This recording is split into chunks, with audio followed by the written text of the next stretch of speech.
Hello, hello, hello, hello, everybody. How you guys doing today? I pray you're doing well. I sure do. And welcome to the Bible. Block, block, block. Today is day 204. For day 204, we're going to be reading the law concerning bodily discharge. That is Leviticus 15 all the way to Leviticus 16. Two chapters. And fair warning, this is going to be close. Fair warning. I understand if you guys don't want to hear all this and don't want to partake in all this, there's going to be some gross reading. So, if you want to just put your like and skip it all the way to the end, I'll completely understand. But I'm not blaming you or judging you for that. Anyway, let us begin. Our Father in heaven, holy is your name. Thy kingdom come, your will be done, on earth as it is in heaven. Give us today our daily bread. Forgive us our debts, and we forgive our debtors. Do not lead us into temptation, but deliver us from the evil one. For your kingdom, and your glory, and your honor is forever. Amen. Alright, I'll read this fast, because I want to stay longer than I have to. It's a lot of reading too. And the Lord spoke to Moses in Aaron, saying, Speak to the children of Israel, and say to them, When any man has any discharge on his body, his discharge is unclean, and from it and this is unclean in regard to his discharge, whether his body runs or his body discharge, or his body is stopped by his discharge. It is uncleanness. Every bed is unclean on which who has discharge lies, and everything on which it sits shall be unclean. And whoever touches his bed shall wash his clothes and bathe in water, and be unclean until evening. He who sits on anything on which he has discharge shall wash his clothes and bathe in water, and be unclean until evening. And he who touches the body of him who has discharge shall wash his clothes and bathe in water, and be unclean until evening. And if he who has his discharge perceive him who is unclean, then he shall wash his clothes and bathe in water, and be unclean until evening. Any saddle on which the unclean, any saddle on which he who has discharge rides shall be unclean. Whoever touch anything that was under him shall be unclean until evening. He who carries any of those things shall wash his clothes and bathe in water, and be unclean until evening. And whoever the one who has discharge touch has not rinsed his hand in water, he will wash his clothes and bathe in water, and be unclean until evening. The vessel of the earth that who has this discharge touch shall be broken, and every vessel of the wood shall be rinsed in water. And when he who has a discharge is cleansed from his discharge, then he shall count for himself 7 days for his cleansing, wash his clothes, and bathe in his body in water. Then he shall be clean.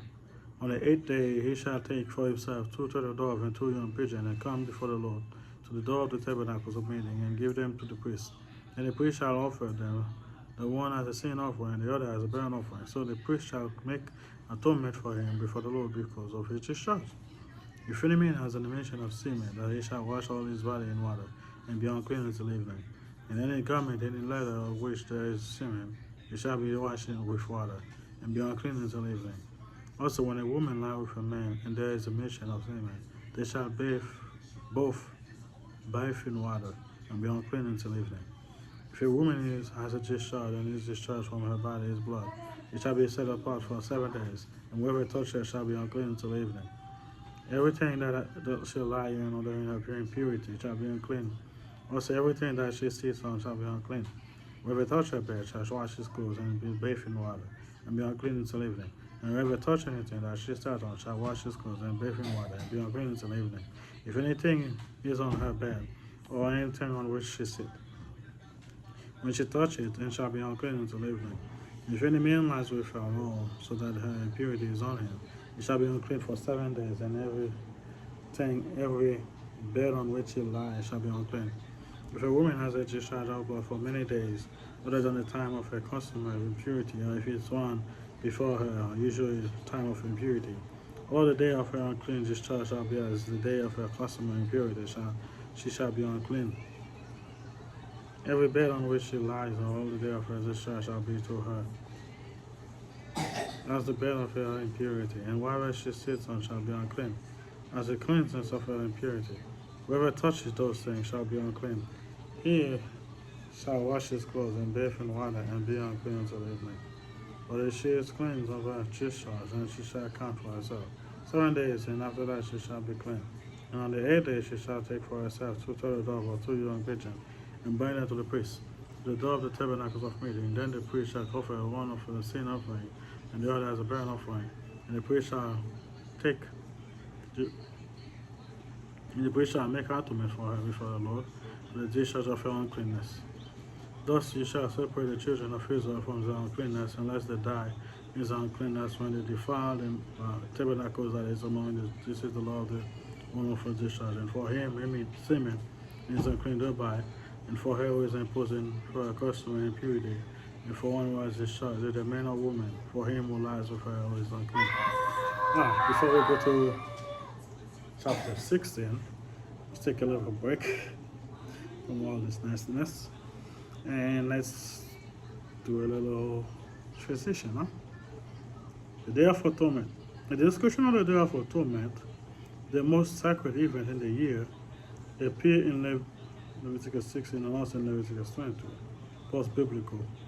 Judaism refer to this annual observation as the day or the great day in the New Testament. Paul called it the fast. It was observed on the 10th day of the 7th month, Tishish corresponding to October. 3 Israel feast in Leviticus 23. Okay, that was a short little break. Now let's go back to it. Leviticus 16. Now the Lord spoke to Moses after the death of the 2 sons of Aaron when they offer profane fire before the Lord and die. And the Lord said to Moses, tell Aaron your brother not to come at just any time into the holy place inside a veil before the mercy seat which is on the ark, lest he die. For I will appear in the cloud above the mercy seat.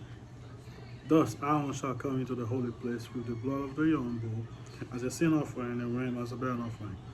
Shall put the holy linen tunic and the linen trousers on his body. He shall be girded with linen sash, and with the linen turban he shall be attired. They are holy garment. There he shall wash his body in water, and put them, and he shall take on the congregation of the children of Israel 2 kills of a goat and a sin offering, and a ram of a burnt offering. Aaron shall offer the bull of the sin offering, which is for himself, and to make atonement for himself, for his house, he shall take the 2 goats, present them before the Lord at the door of the tabernacle of meeting. And Aaron shall cast lots for the 2 goats, and 1 lot for the Lord, and the other for the scapegoat. By the way, that's why people get the whole scapegoat thing from. That's why it was scapegoat thing. Anyway, and Aaron shall bring the goat on which the Lord's lot fell, and offer it as a sin offering. But the goat on which the lot fell to the scapegoat shall be presented alive before the Lord, to make atonement upon it, and to let it go as a scapegoat into the wilderness. And Aaron shall bring the bull of the sin offering, which is for himself, and make atonement for himself, and for his house, and shall kill it. The bull as a sin offering, which is for himself. Then he shall take a censer full of burning coal. They usually pray on the scapegoat and put all the people's sin in it and sin in the wilderness. The belief is that because it's carrying all the people's sin and all that, so that they will be so angry at the goat for not letting the people carry the sin. And it's not biblical, by the way, just Jewish belief. And I don't know. But anyway, as I was saying, so they were supposed to get so angry for the goat to carry all the sin of the people, supposed to massacre it. The goat is not supposed to go a mile or half a mile or a quarter mile deep into the flood before it got killed. Like they were killing it. Again, it's a prelude to Jesus Christ taking all of our sin and dying for our sin. Just saying. They don't see it as a prelude to that, but I'm just letting you know it's a prelude to that. That's what's Christian knowledge. Realize that.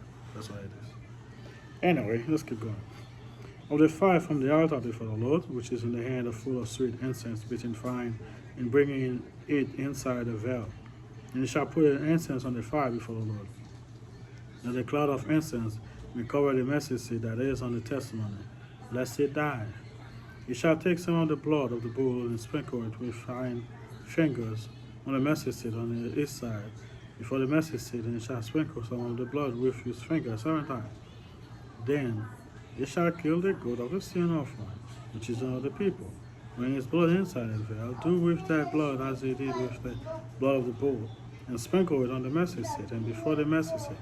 So he shall make atonement for the holy place because of the uncleanness of the children of Israel, and because of the transgression, for all their sins, so that they shall do for the tabernacles of meeting, which remain among the midst of their uncleanness.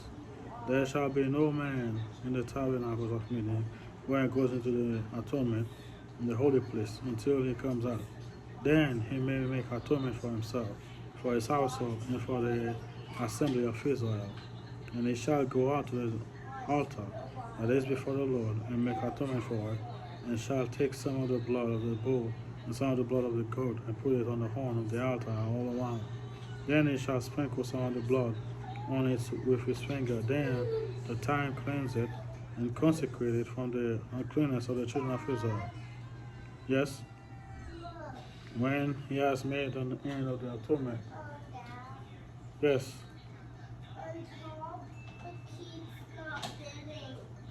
Bring it here. I'll show you. Atonement for the holy place, the tabernacles of meeting and the altar. You shall bring the live goat, and Aaron shall lay both his hand and head of the live goat. Give me 1 second, guys. So, Sebastian, you see it's not going in, right? You know why? If you're doing something, it's not working that way, try and do it another way. It's not doing this because it's too, close. So open it yourself. You see how I open it with my hand a little bit? See? Open it yourself. Now it stays. Because it's too close. Okay? I told you earlier. I told you before. If it's not working one way, do it another way.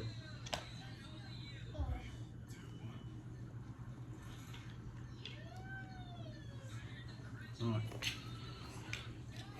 You would confess over its iniquity, and the children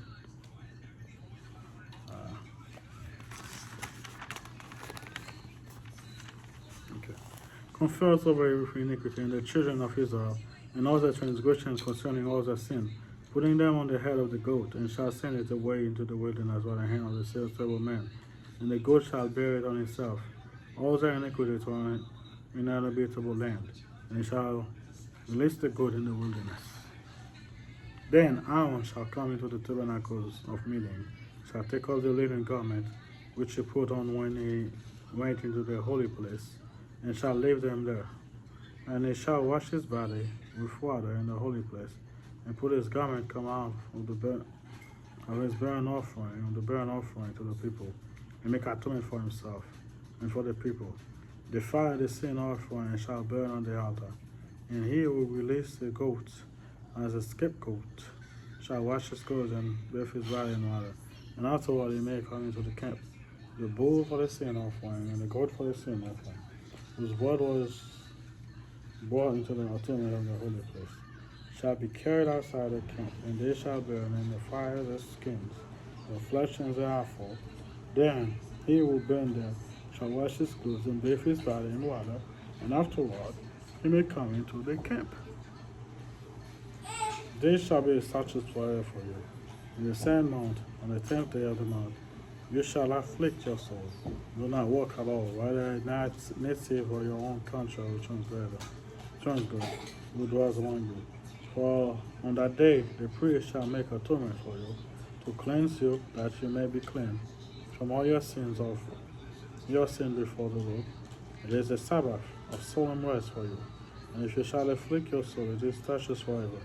And the priest who is anointed and consecrated to minister as priest in his father's place shall make atonement, to put on the linen clothes, the holy garment, and he shall make atonement for the holy sanctuary, and he shall make atonement for the tabernacle of meeting, and for the altar, and he shall make atonement for the priests and for all the people of the assembly. They shall be on everlasting statutes for you who will continue for the children of Israel. For all their sins once a year, and they did as the Lord has commanded Moses. You know, in all respect, I could have done this in two parts. One for the answer part and one for the skip part. I could have done it. I didn't. Well, whatever. Thank you guys for being here. Pray for me, I pray for you. I'll see you guys next time. Bye.